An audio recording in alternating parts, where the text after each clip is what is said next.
opportunities to win contests and prizes on our airwaves, and would like to take this opportunity to remind you of a couple rules. All participants must be 21 or older and must wait 30 days after winning a prize to participate in another contest. Once you win, you have 30 days to pick up your prize at the KNTK Studios, 1040 O Street in Lincoln, or your prize will be forfeited. Thank you for participating in our contests, and thank you for listening to 93.7 The Ticket. This is Lincoln's home for sports talk on the FM dial. Also online at theticketfm.com. On the internet. KNTK FM Firth, 93.7 The Ticket. Coming at you live from the heart of Lincoln, America. This is the Power Hour with two-time national champion Todd Uhlir. Powered by Window World of Lincoln and SetTheBarSups.com. All right. Good morning, Husker Nation. You're tuned into episode number 63 of the Power Hour right here on 93.7 The Ticket and streaming live on theticketfm.com. I'm your host, Todd Uhlir, two-time national champion, and today we're diving into a topic every athlete eventually faces, life after athletics. And in this case, Division I athletics. I think it's a little different than most. Not everybody gets to play Division I, and we'll kind of get into that. And joining us today is someone who knows that journey inside and out, and her career just came to an end not even a year ago. A former Husker gymnast, a Canadian standout, a world-level competitor, and a woman whose discipline, grit, and character inspired fans across North America. Emma Spence is in the studio. She also has her own show here, right? How's that going? Yeah, no, it's good. I do my show on Thursday nights from 6 to 7. It's called Beyond the Routine with Spence. Awesome. I never get to hear it. I apologize because that's okay. I've never heard this one. You've never heard my show either. So we're cross promoting each other's shows. So, but we're going to talk about the transition from elite level training to everyday life, identity beyond the sport, mental and physical adjustments after D1 competition, and what she's learned so far and what she's building now, and what advice she has for athletes stepping off the competitive stage. So whether you're a current athlete, a former athlete, a parent, or someone navigating big life transitions, today's episode is going to hit home in a powerful way. All right. And as always, today's show is powered by Window World of Lincoln. Go to windowworldlincoln.com for all of your exterior home needs. It's snowing out there today, so if you got drafty windows, you probably should have called them a couple months ago. But you can still call them, get some new windows, and get that house sealed up. And also Set the Bar Sups, setthebarsups.com, fueling your daily life. I love my Set the Bar Sups. And then Lactigo Performance Gel. Use code SETTHEBAR for 10% off at lactigo.com. All right, it's episode 63, the Power Hour. It's the Power Hour, and it starts right now. So let's jump in. All right, Emma, thanks for joining us, first of all. Appreciate it. Thanks for having me. Yeah, so you've competed at the highest levels internationally for Canada and here in the NCAA as a Husker gymnast. And you've experienced a journey most athletes only dream of. We were talking before the show. I don't know if you dream of it, right? But at the end of the day, you kind of, that day-to-day grind. Mm-hmm. I went through that with football. And so I don't know if it's a dream. Definitely. But sometimes it's a nightmare. Sometimes it's a lot. Right. Yeah. So, but before we get into life after sports, let's take our listeners back and help them understand what shaped you into the athlete and the person you are today. So take us back to the beginning. When did gymnastics become your sport? I'm guessing like 4 years old, something like that. Yeah. You started it. And when did you realize that you had the talent and the drive to compete at an elite level? Mm-hmm. Yeah, so I actually started gymnastics when I was 7 years old. 7, all right. Yeah, which is honestly a little bit late for a gymnast. Yeah, that's late. Yeah, and it's actually funny because I started because I have 2 younger sisters, and my middle sister started first, and she was doing like flips around the house, and I was jealous. Like I was like, Mom, I need to learn how to do this. Too. Like I was like, no way my little sister can do this and I can't, right? So that's kind of how I started doing it, and all of my sisters and I, we all did it together. That was like our family sport for years. That's awesome. Yeah, it was really fun, especially like we would do practice and then we'd come home and we'd all just like flip around the house. And my parents were probably like, what is going on? But yeah, no, it was awesome. And then I'd say probably maybe like 5 or 6 years later, I started competing at the national level when I was like 12 years old. So it took a couple years to get to that point. But then when I started competing at that level, and then I made the national team when I was 13, 14 years old. So by the time I'd say when I made the national team, that's when I was like, okay, this is something that I actually want to do. I want to put like 100% effort into it and see how far I can go with it. Yeah, so I made the junior national team when I was like 14, senior national team when I was 16. And yeah, I was on the national team for 8 years total. Wow. Yeah. So it was a wild journey because I mean, I started competing internationally when I was 14 years old too. I remember my first competition, I went to Japan. Oh. And I was like 14 years old. My parents didn't go with me. I was like, all right, this is what this Wow. is all about. Wow. Yeah, I thought my first trip to the Shrine Bowl by myself to York, Nebraska was bad. Battle Creek. Yeah, no, that was my first like official international assignment for Canada, and it was so cool. But yeah, like looking back, I was so young, Yeah. going through all those kind of trips and meets, but it was so cool. I got to travel all around the world competing for my country and some really big competitions. So yeah, overall, it was a good experience. Awesome. Well, so I have 4 brothers. Don't know if you knew that. I didn't know that. We all played football, and we Okay. did the same thing. We beat the heck out of each other at the house every single day. So it helps to have siblings in the same sport. I think that really, and you see that a lot with guys, and gals that have siblings that are they kind of push them, right? So I think my oldest brother Troy, he walked on to Nebraska, and that just gave me the belief. Well, if he can do it, I can do it. Yeah, you know what I mean? exactly. Like, so that's awesome to hear that you were kind of inspired by your younger sister doing flips. Yeah. That's cool. All right. So you competed for Team Canada, major international events. What did wearing that maple leaf represent to you? And what did those experiences teach you about pressure, preparation, and performing under bright lights? Yeah. No, it was really cool. And like I still remember when I first got like my first kit of national team gear and like opening that box and just pulling out all the clothes, and it was so official. It's like, oh my gosh, like this is actually real. And it's like when I started gymnastics, it's not something that not that I didn't expect, but like I really didn't. Yeah. I was just doing it because it was fun and I wanted to beat my sister. Like honestly. Your sister must have been pretty good. She was good. She actually made the national team as well. Oh, wow. Yeah. So that was really cool. Because it was such a family thing for so long. But yeah, then I made national team, got the gear, everything. It's like, all right, going to travel across the world and compete, and just stepping out there. And like every time you'd walk out, the announcers would announce you like from Canada now. And it was just super cool. And yeah, from the pressure side of things, it's not like you were just competing for yourself anymore. You had so many people back home watching you, relying on you, like wanting you to succeed. Sometimes that pressure got to me because it was like, I really thought that I would let them down if I made mistakes and stuff like that. And now looking back, that definitely wasn't the case. They were just excited to see me out there competing. But it's hard when you're like 15 years old going through that for sure. So how many other girls on the team?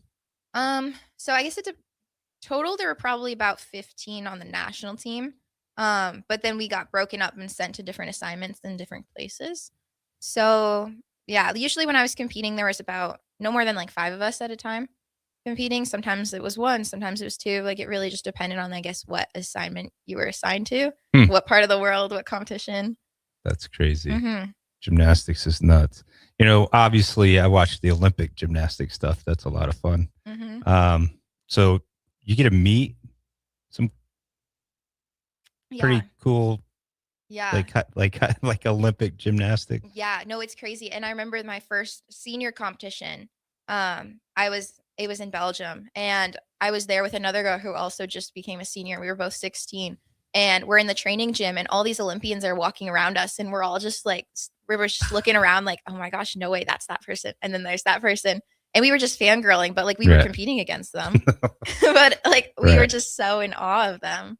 Yeah. So I walked into Nebraska at the same year and this is a long time ago. So, and I know you're not that huge of a Husker history buff with football, but I walked in with Lawrence Phillips.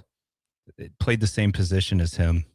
Didn't really know much about him until about a week into practice. And I figured out I'm going to have to get bigger and block for this guy if I'm ever going to play. But I fanboy on him still to this day because he's the best running back ever in college football. You won't ever change my mind on that's my opinion. It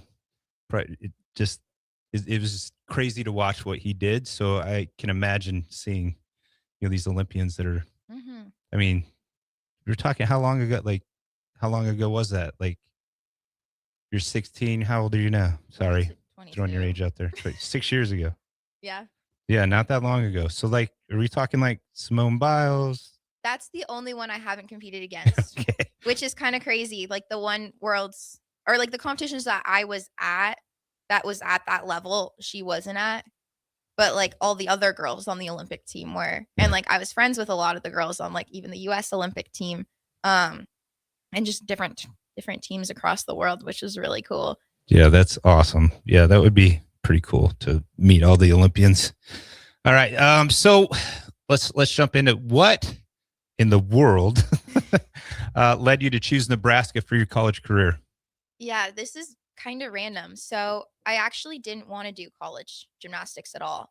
So that's not a thing in Canada. So not many people there really know about it. They don't do NCAA gymnastics. It's just sports isn't as big of a thing there as it is here. Like this is insane. Yeah, it's a little crazy here. It's insane. In Nebraska. And so because of that, I was not exposed to it. I didn't know how NCAA worked. I didn't really know what it was. And I was like, you know what? I'm just going to probably stay here and keep training for the Olympics. But during COVID, I was bored and I wasn't allowed to practice. And then I just kept seeing different things about NCAA meets. And I was like, you know what? This is kind of cool.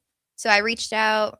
Actually, I don't even really. Basically, Heather, our head coach at Nebraska, was recruiting at Canadian Championships the year right before COVID. And she reached out to my coach saying she was interested in me, but I was like, no, I'm good. And then during COVID, I was like, you know what? I'll reach out, see what it's about, and maybe just get a little bit more information about it. And because it was COVID, I wasn't allowed to travel or visit any NCAA schools because the borders were closed.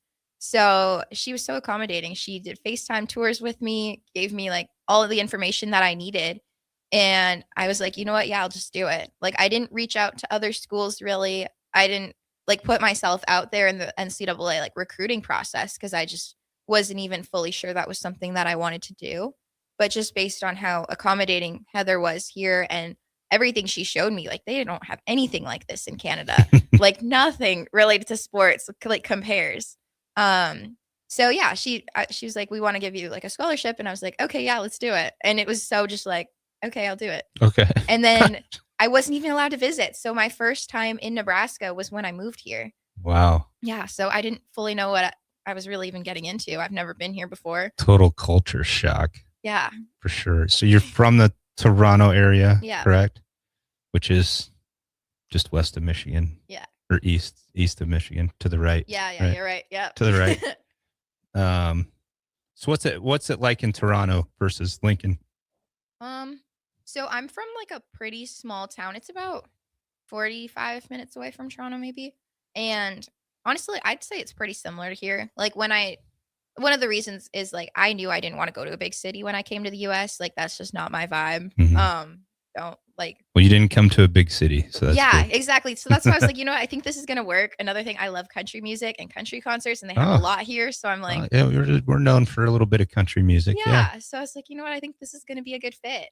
So I don't know. I guess like Toronto itself is a huge city. Yeah. It's one of the biggest in Canada, and so many people, so many things going on, and that's just not my vibe. So I don't go there very much. But yeah, no, honestly, I feel like I would compare Lincoln to my hometown. What's your hometown? What's the name? It's called Cambridge. Cambridge. All right. I was just thinking it was going to have, I know some people in like Kelowna. Oh, yeah. That's like they're west. Yeah, they're west. I know there's some weird names up there. Yeah, a little bit. So Cambridge isn't bad. It's not bad. No. So once you got here, what kind of stood out to you most about the Husker culture, first of all, and then the fan base? And, once I've never been to a gymnastics meet.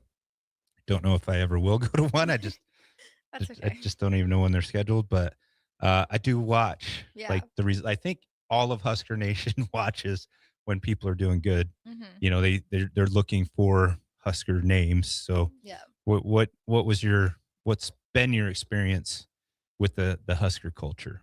It's been crazy. Like, I'm telling you, they have nothing close to this in Canada. Like, I was so not used to the sport, like fan culture of Husker athletics and just American sports, I guess. But it was so cool. Well, The you're a way- hockey fan, aren't you? I mean, isn't it close to being like hockey fans? Yeah, that's probably, but like, I just don't really watch sports. Yeah. Like, if I were to watch a sport, it would probably be hockey. And like, when like the baseball stuff was going on, like, I was watching the Blue Jays a little bit, Mhm. but like, I don't get super invested into sports, if I'm being honest. But Well, sometimes I try, that's but all right. Yeah. yeah. But yeah, basically just the amount of support from the community. And it's like, it's not just the people that are like at the event itself. Because like on a game day for football, for example, the whole city is wearing Nebraska gear. Everyone's celebrating. Yeah. People walking by each other on the street are just like cheering. Like, Go Big Red. yeah. Yeah. Like, I was so not used to that. It was so crazy. And like, still to this day, my parents actually came to the football game I was recognized at a couple weeks ago. I seen you on the field. I was like, I know her. Yeah, that was cool. But yeah, I told my parents, I was like, this is probably like the last football game like I'll probably like really go to anyways.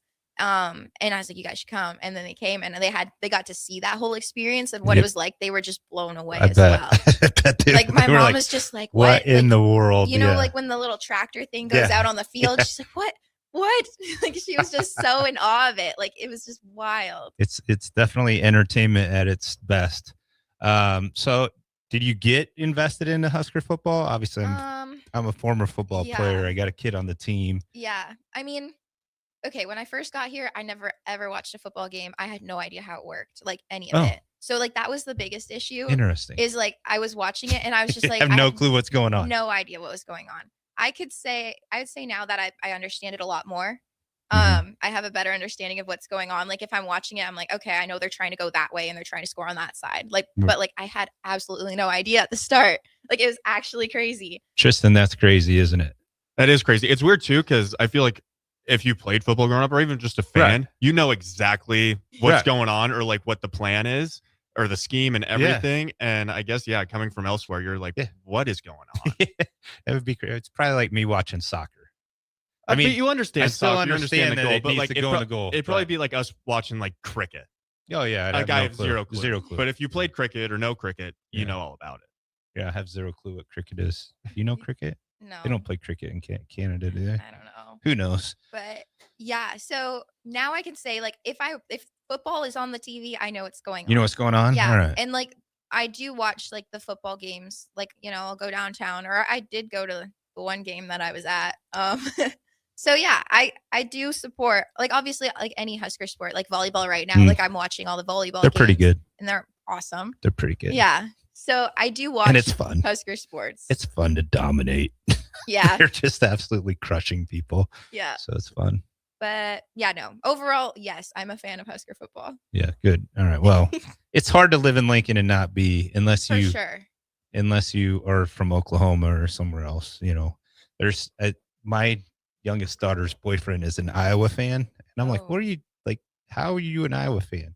His family was like his family comes from, and so he got kicked out of Thanksgiving. Just kidding. So you had some incredible performances and memorable meets here as a Husker.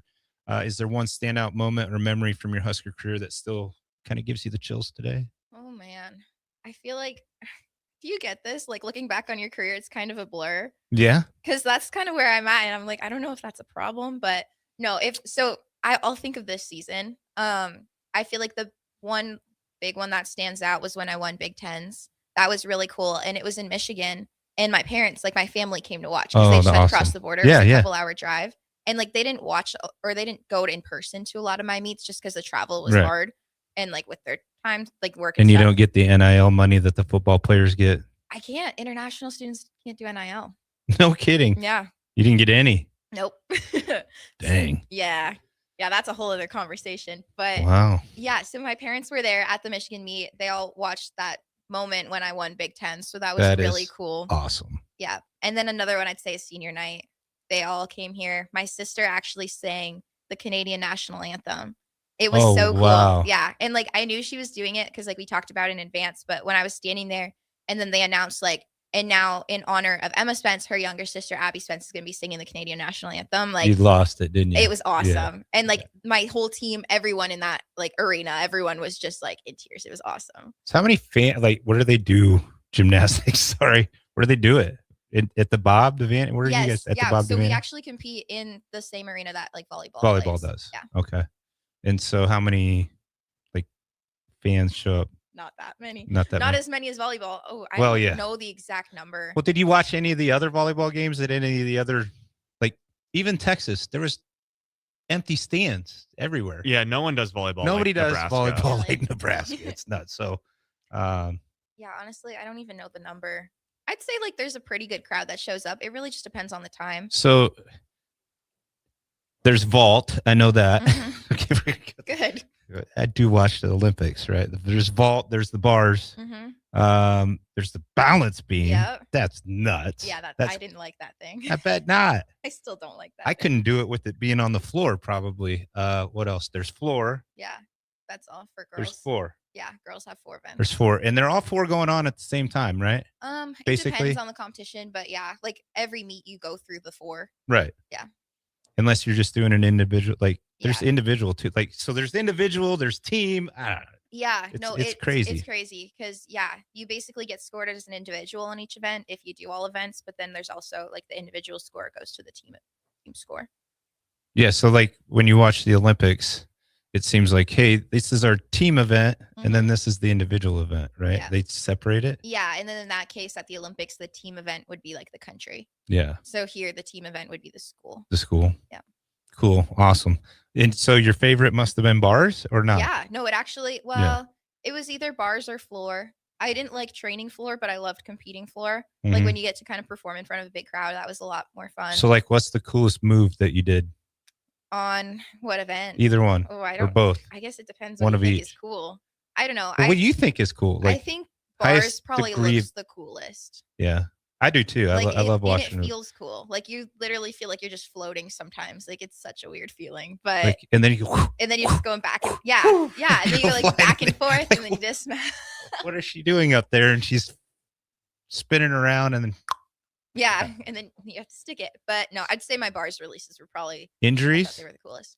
Yes, I'm still dealing with issues, but I feel like the biggest thing for me was like lower extremity, like ankles and shins. Landing, Yeah, that kind of landings. stuff, and just the constant. How springy is that floor? It looks pretty springy. Not as springy as you'd think. It looks I like you guess guys make it depends- look springy. Yeah, I guess it depends what you'd expect. It's not like a trampoline or anything. Like you'd have to jump hard into it to like get the bounce out of it. Yeah. Yeah. Not like because now they do have like some trampoline stuff. That's and they go, Yeah. I've Yeah. seen that somewhere. Probably YouTube or TikTok or something. I've Yeah. been watching. I was like, what are they? And I don't even know what's real anymore. What's AI? What's I not? know. It's crazy. Yeah, there's Um, AI gymnastics videos. Those are crazy. Like There's some that's not funny ones. possible. There's some, yeah. So I just saw one the other day, and I'm not going to bring it up, but it was absolutely hilarious. So you guys have probably seen the same ones I'm seeing, but all right. So that's an amazing foundation, and it sets the stage for a conversation so many athletes relate to, because eventually the competition ends and the lights fade. All right. And life shifts in big ways. So when we come back, we're going to talk about one of the biggest transitions any athlete faces, life after athletics. So the identity shift, the challenges, and the opportunities. So stick with us. More with Emma Spence here on the Power Hour right after this. Happy holidays, Nebraska. The Christmas event of the year is coming to the Lead Center.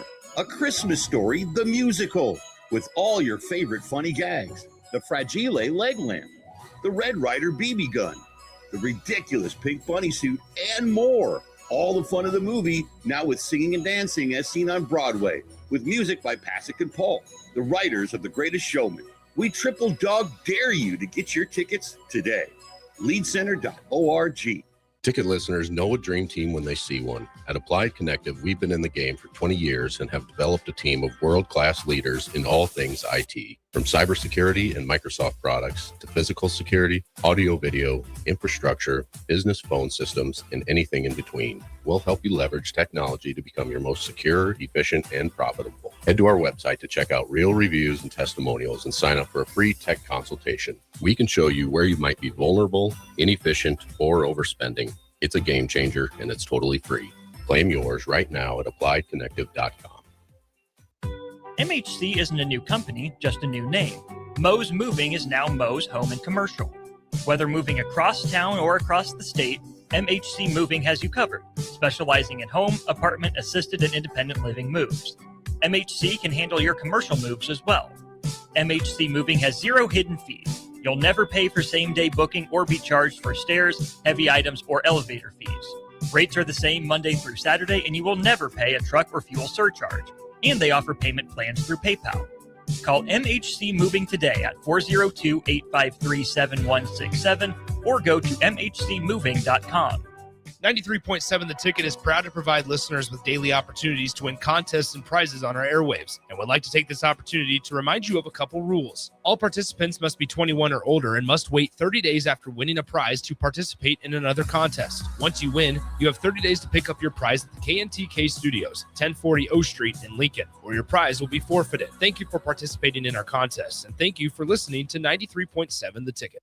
I'm Steve Carper, and I'm here to tell you that there's never been a better time to buy flooring. Whether you need carpet, wood flooring, ceramic tile, vinyl, area rugs, or custom blinds, you got to come to O Street Carpet. With our 12-month interest-free financing, you can do one room or your whole house and leave your holiday budget intact. And with our huge in-stock selection, you can buy today and we'll install it right away. 1732 O Street. We want to make you a customer for life. Do you want boots that actually feel good on your feet? Meindl delivers premium German-engineered comfort, brought to you right here from Nebraska. Built tough for trails, fields, and everyday wear, and backed by Meindl's Comfort Promise, so you can try them on with confidence. Use promo code THETICKET at MeindlUSA.com, spelled MEINDL, for free shipping. That's MeindlUSA.com. Meindl, comfort you have to feel to believe. Is your furnace ready for winter? Call Bryant to perform a thorough check for comfort and peace of mind. 467-1111. Bryant Air Conditioning, Heating, Electrical, and Plumbing. Whatever it takes. Load up on meat and more this holiday season at the Mercado by Certified Piedmontese at 84th and Havelock. Keep your eyes posted to the Mercado's social media pages for specific daily deals from now all the way through New Year's Eve on December 31st. Don't forget their other locations, now open at 30th and Yankee Hill and 84th and Old Cheney in Lincoln and 168th and Maple in Omaha. Get to the Mercado today for the best meat in town. Big value and big flavor meat at Wings and Rings thanks to the all-new delicious Duo Combo. This is the one you've been waiting for. Get one half-sized appetizer and 2 entrees with a side for only $19.99. Bring a friend for the best deal in town on any day of the week, during game time, or whenever the heck you want. Their made-to-order wings and chicken sandwiches are waiting for you at their 68th and O and 40th and Old Cheney locations. Stop by Wings and Rings and celebrate every day with the best meal deal in town. Nutrition Authority invites you to try Blitz 250. Blitz 250 is a fully loaded pre-workout for those who want the most out of their workouts. Blitz 250 is safe for sport and banned substance-free. Blitz 250 can only be found at Nutrition Authority. For location info, check us out at mynutritionauthority.com. Hi, Sean Callahan here for Coppell Chevrolet GMC, the #1 fastest growing GMC dealer in the Omaha and Lincoln area. We are going to keep this train rolling in a big way with new half-ton and 4x4 pickup trucks starting at $12,500 off list price or 0% financing. You heard that right, $12,500 off list price or 0% financing. You pick which one works better for you. Please stop on in the dealership and meet the team or check us out at CoppellCars.com. Stock number C280930. All deals with approved credit. Back to the Power Hour with Todd Uhlir on 93.7 The Ticket and theticketfm.com. All right, welcome back to the Power Hour, and this segment is brought to you by SetTheBarSubs.com, premium performance fuel for athletes and anyone looking to crush their goals. Emma, in segment 1, we talked about your journey as an elite gymnast from representing Canada to competing for the Huskers. Now let's pivot into something every athlete eventually faces. What happens when the sport ends? So you retired in April, right? Yeah, since our last meet. Not quite a year ago. No, not even. It feels like it. So what goes into that decision? Obviously, could have you kept Technically, I could. Technically. Technically. I You didn't could want have, to. right? But yeah, no. So basically, okay, so there's the elite gymnastics side of it. That's like competing for Team Canada. And then there's the NCAA side of it. I retired from Team Canada last August. So August 2024. Basically, after the Olympics were done, I was an alternate twice, which was a whole other experience. Yeah. And I was just like, okay, so I'm done. close, but yet so far close. away. Exactly. Twice. Like the fact that happened 2 twice, times. I'm like, are you kidding me? For 2020 Olympics and then 2024. So after that, I was like, okay, I'm done with this. And then I did one more year of NCAA and finished off my eligibility there. And yeah, like you said, technically I could have continued competing and everything, but that would have been to only compete for Team Canada because I had no more NCAA eligibility. So if I were to keep doing it, it would have been to try and make the next Olympics, which is 2028. And I was like, no. You're like you would be super old for a gymnast at that point, right? Somewhat, for a female gymnast. Most of them are like you see like 14-year-old girls in the Olympics, like from Romania doing crazy stuff. Yeah. So exactly. I was just like, I think I'm good. If I were to continue, it would be to train for 2028. And at the time I was like, hey, that's 3 years away. I don't want to do that. And then especially with my experience of being an alternate twice, I'm like, I'm good. Yeah, I don't tough. need to go through that again. Yeah. And yeah, so I decided to be done with it, but I was ready. You know, my body was done mentally. I was happy with what I did. You know, I've accomplished a lot of things. And even though, you know, the Olympic situations that I went through, like those were tough, but at the same time, it is still something that I was like, you know what, like that's kind of cool. Yeah. And like I've achieved so many other things through competing internationally that I was ready to be done with that. I was like, I'm proud of myself. I accomplished more than I thought I would. I'm good to move on from that. Got a degree from Nebraska. And then I finished off my year here at Nebraska, got my degree. I ended up one of my last competitions, I won Big Tens. And then the last one, I won our like regional division, like I guess our session. So I was like, okay, that's a good way to end. I'm satisfied. Great way to finish it up. Finish out on top, right? Yeah, satisfied, ready to move on. And then I actually ended up playing in the gym for like a month after being done. So like just chucking all these old skills I used to do and just having fun doing gymnastics. So I was probably actually done in like May. So are you like, I think of big time influencers, Livy Dunn, who is a huge gymnast, was at LSU, you know, big time influencer. I know I follow your Instagram and stuff, but it's not quite like Livy Dunn's. Yeah. She's crazy. Well, it's cool because I know Livy, and I actually knew her before she was famous. Like when she used to compete for the U.S. national team, and I would compete for Team Canada. So we would compete somebody together. Pretty popular, you know. Yes. Yeah, that's true. Yeah. Probably more popular than Simone Biles. Yeah. To be real honest. I mean, bigger following. Yeah. So yeah, I actually know Livy, and like we would compete at different meets together, like over the NCAA time, and like we'd always catch up quickly. And she's legit talent, right? Like lots of times, from what I comprehend from social media, some of those girls are just getting followers, and they don't have any talent. They just maybe have a look that is. No, she was good, especially when she was competing for USA too. Like before going to LSU, she was one of the top gymnasts for a bit. So when Tristan and I played football, we wanted to kill the other guys on the field, and then I don't know if I was ever really friends with many rival teams, anything like that. How is that? Yeah, no, it's very interesting because in gymnastics, you have like no contact, like physical contact with the other team at all. Basically, your score depends on how well you can go out there and do your routine. So there is definitely rivalry because you want to go out there and do your best, and you want your best to be better than the other teams. But at the end of the day, all you can control is your own performance and yourself. It's not like our coach used to make jokes. It's not like you can go over and grab the beam and start shaking the beam when someone else is on there. Like you can't. I know that'd be so interesting. But like make a new sport for real. That would be crazy. Ultimate gymnastics. Yeah, that would be actually crazy. But yeah, like it's not like you can do anything to impact the other team's performance. All you can do is really focus on and control your own. So because of that, I feel like that rivalry, I guess, isn't maybe as intense as it would be in football, just because you're not like actually like physically going to try and like tackle someone. Like you could, but I don't think you should. But you're around each other a lot during, like, I guess it just seems like everybody's super I don't know, supportive to each other, and overall, I mean, there's definitely cases where that's not always happening, but I mean, overall, I feel like, yeah, you have that respect for each other, especially if like one of your biggest competitors is someone doing like a really hard routine. It's like, okay, that's really cool. Like credit to you for going out there and doing that. Kudos. And then you just try to do the best that you can in the moment. All right, so let's talk about athletes. I went through this. I'm sure you're going through this right now. Emma the gymnast, because that's what you've been for since you were 7. Yeah. So that's what, 15 years. Yeah. 15 years. So I mean, I always considered myself Todd the football player, right? Like, yeah. And if you've seen the new State Farm ad, and I'm not supposed to say State Farm on here, but Megan Trainor and Patrick Mahomes, she's like, "Oh, hey everybody, this is Patrick. He does sports." Yeah. Like she has no clue who he is, right? Pretty funny. But and now you're just Emma, the person. Like, yeah. What's that identity shift been like for you? Since you stepped away?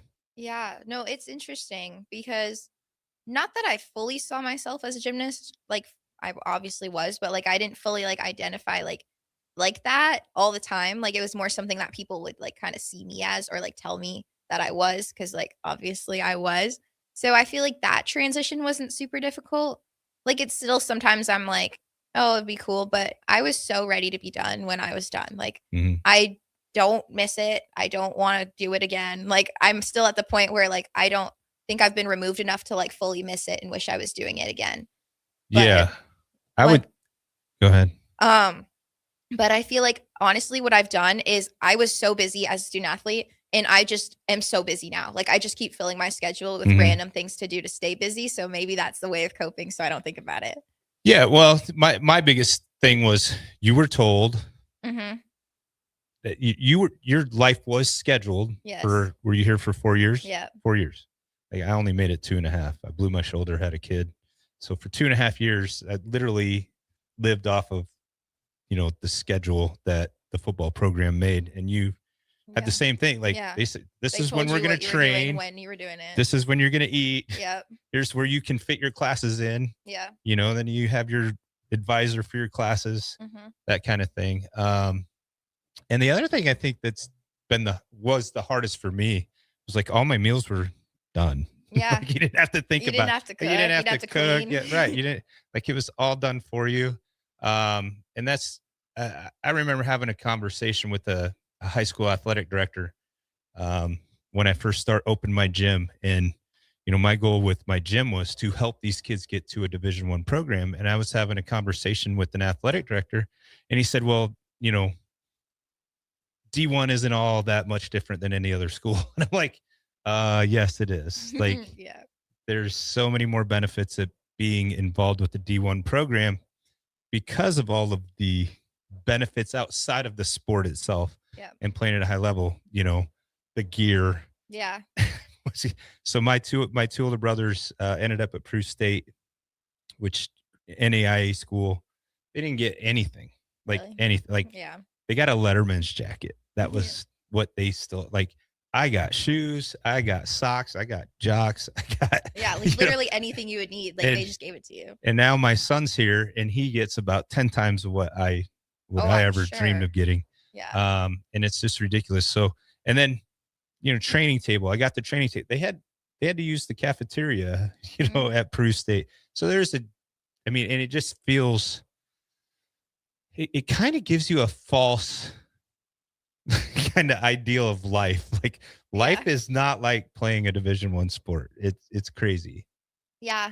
No, and it is very interesting because I feel like there's two sides of it. Like it's not like that, but it's also like, but it's not like that, right. Like in a good way. Like there's like the bad way. You don't have the practices. But then you don't have to be, you're not being told what to do all the time. You're not being told what you have to eat. Like there's like both sides of it. And I feel like I'm still trying to figure out like what part of that I like more. Yeah. It took me a long time. It took me getting to about 295 pounds because I swore.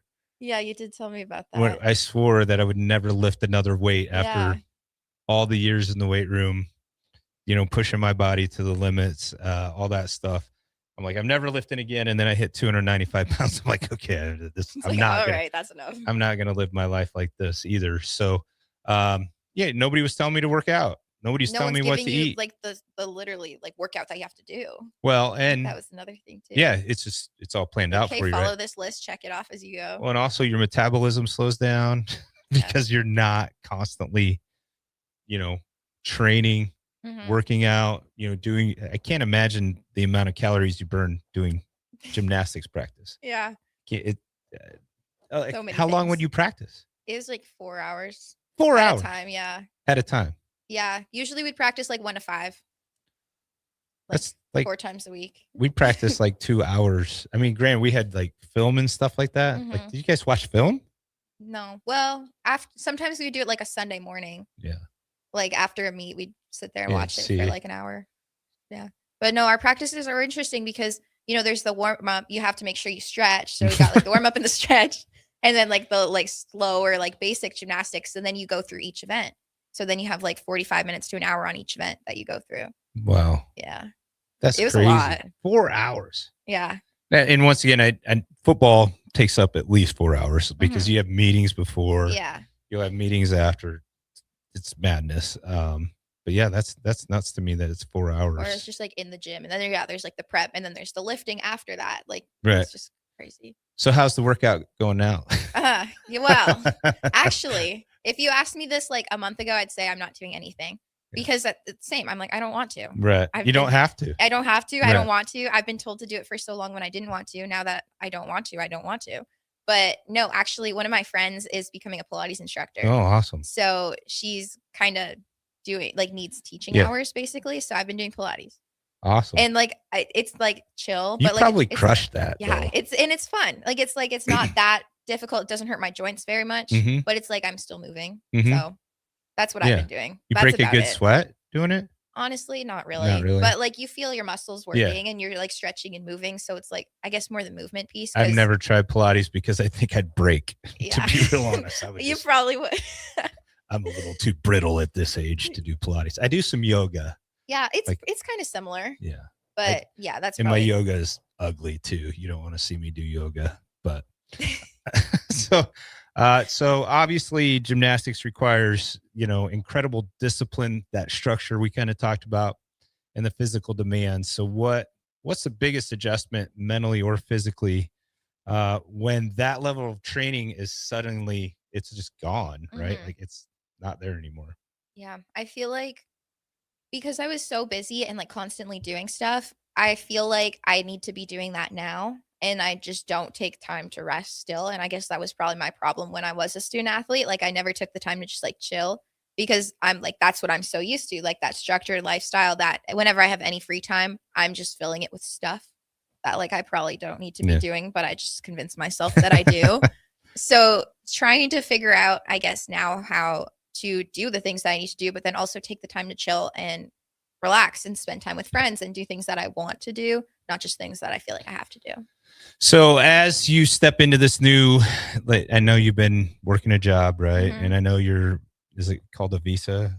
Yeah. Like you're going to have to go back to Canada at some point. Yeah, that's gonna Unless, be interesting. yeah. So what kind of new goals or passions are fueling what you're doing now? I feel like I don't know. I'm just kind of being, it's so interesting because when you're told to do stuff for so long, like you're just kind of doing what you're told. So now I'm in the process of just figuring out what I want to do, what I like to do. Yeah. So yeah. And you're 22. Yeah. I mean, there's no hurry to figure out life at this point. True. Yeah. So like I have like my real job. I work in digital marketing, like sales. Mhm. So I do that. And then I do the radio show a couple Mhm. times. Well, 1 or 2 times a week, kind of depending on if people ask me to be on their show. But then I just do so many like little side quests. I'm going to be doing some commentating for Big Ten for the meets this season. Oh, when season awesome. starts. So just a bunch of side quests on top of it, just trying to fill my time. Awesome. Yeah. That could be a pretty good gig commentating. Maybe hear you on the Olympics sometime on the That'd be Canadian interesting. station. Maybe. I mean, Right. I don't know. We'll see. So what do you think, are you excited about? Is there something that you want to really go, build potentially, or you just still trying to figure that out? I'd say I'm still trying to figure it out, honestly. I don't fully know. And like, even when I graduated, I still didn't fully know what I wanted to do. So I think I'm just kind of figuring it out day by day, things that I like to do, things that I don't want to do. And now that if there's things I don't want to do, I don't have to do it, which is kind of nice. Yeah. So, yep. So, all right. Powerful insights, Emma, and so relatable for everyone who's walked away from something that wants to find them.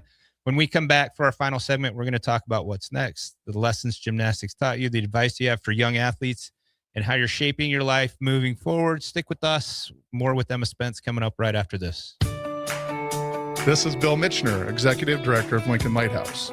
Did you know Lighthouse provides multiple programs for students such as one-on-one tutoring and mentoring, as well as pro-social skill exercises, while providing them a nourishing meal and a safe space during all months of the year, even during school breaks? Learn more or contribute to Lighthouse at lincolnlighthouse.org today.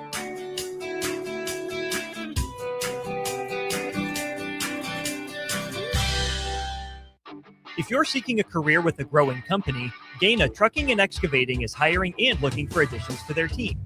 Gaina Trucking has a strong team culture, competitive pay, 401ks, and benefits like health, dental, and vision. Drivers are guaranteed 40 hours per week, even in the winter months, and are home every night. Start your career today at Gaina Trucking and Excavating. Apply today at gainatrucking.com. Don't be fooled by the typical holiday ads this year. A new car for your significant other is a dream, but not a likely reality. Why not upgrade the current car you have with a detail? This year's hot item is a gift certificate from Nebraska Auto Detail to make your car look and smell fully refreshed again. We all have clutter and we all make messes, but it doesn't have to stay like that. Give the gift of a clean car this holiday. Buy your certificate at NebraskaAutoDetail.com or call 402-601-5086 for an appointment today. Things that impair you come in many different shapes and sizes. Some are the shape of beer and liquor bottles. Others look like cigarettes but aren't cigarettes at all. These are the things we know impair us, the things our parents warned us about. What we're not always aware of is our new prescription or the over-the-counter medicine we picked up just for allergies or a bad cold. See, it doesn't just matter how much of a substance you take. If you are impaired, driving is deceptively dangerous. Don't drive impaired. Paid for by the NDOT Highway Safety Office. Are you looking for an exciting new way to put your skills to work? Explore new career options in the fintech industry at Currency, a Sandhills global company. We offer full-time positions in financial sales, compliance, operations, and other fields. We also offer a 4.5-day work week, an attractive benefits package, and opportunities for advancement. Put your motivation to work and grow with us at Currency. Visit gocurrency.com/careers to learn more. Mike, I've been thinking our house could really use a makeover. How about new siding? I've been thinking the same thing. Have you heard of James Hardy? Yes. Sarah down the street had Roofing Service Company install James Hardy siding on their home, and they love it. Roofing Service Company does have great reviews. They took her through the design process and made everything super easy. Roofing Service Company offers expert design and installation. Couple that with James Hardy's durable products and variety of colors, you and your family will love your exterior remodel. Just visit roofingservicecompany.com. That's roofingservicecompany.com. Leaves are falling and temperatures are cooling down, but don't put your golf clubs away. Double Eagle Golf makes golf leagues and events possible year-round. Winter leagues begin on December 1st and are open for registration. Check out their deals on monthly memberships and schedule your Husker Watch parties, birthday or bachelor parties, corporate or team outings, or just a good old Saturday with the boys. That's all at Double Eagle Golf inside the Kinetic Sports Complex on West O Street. Book a tee time today or learn more at doubleeagle.golf. Have you heard about Advanced Medical Imaging Surgery Center? Located at 7555 Pioneers Boulevard, Advanced Medical Imaging Surgery Center offers compassionate, patient-focused care and provides outpatient surgery services, making it possible to have non-emergency surgery and return home the same day. Advanced Medical Imaging Surgery Center specializes in cardiology, vascular radiology, orthopedics, pain management, and much, much more. Give them a call today at 402-261-1085 or online at amimaging.com. Empire Netting and Fence delivers top quality netting and fence solutions. From major sports venues to backyard installs and everything in between, coast to coast. We take on tough jobs with grit, integrity, and a strong commitment to safety. Empire is growing, and we're hiring motivated people ready to grow with us. We build each other up, and we're building something big. Think you've got what it takes? Apply now at empire-fence.com.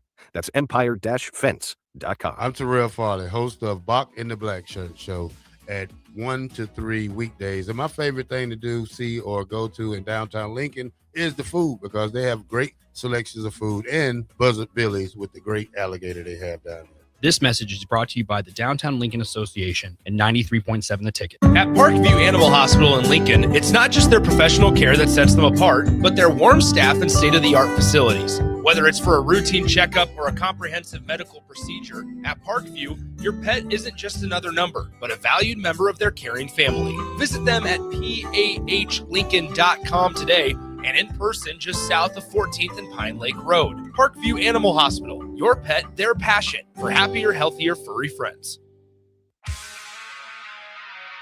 Back to the Power Hour with Todd Uhlir on 93.7 The Ticket and theticketfm.com.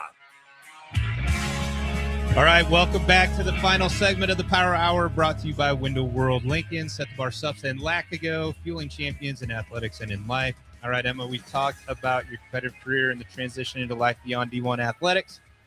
Now our rapid fire segment. We want to just ask you a couple quick questions, just rip off what you think. So, all right. So what's one lesson from gymnastics, mentally or physically, that you know you're going to carry with you for the rest of your life?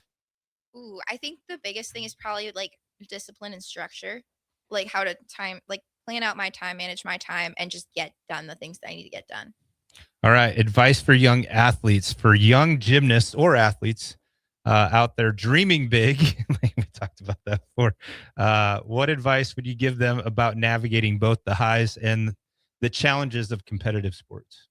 The biggest thing I would say is to not be afraid to ask for help and use your resources. I feel like there's a lot of different things that you go through as an athlete, and there are a lot of resources for you out there to help navigate those. And sometimes it feels like a weakness to ask for help and ask to, I guess, leverage those resources. But I had to do that, and I did that, and it helped make me stronger and just navigate those challenges a lot easier. So don't be afraid to ask for help. Awesome. Advice for athletes that are coming to the end of their, like we talked about this earlier, and this might not be a rapid fire. It might be just a little bit more, but like, you know, I had an injury ended my career, you know, so I don't feel like I got a fully, but the older I get, the more I'm like what you said, like, I'm so glad I'm not doing that anymore. Right. Yeah.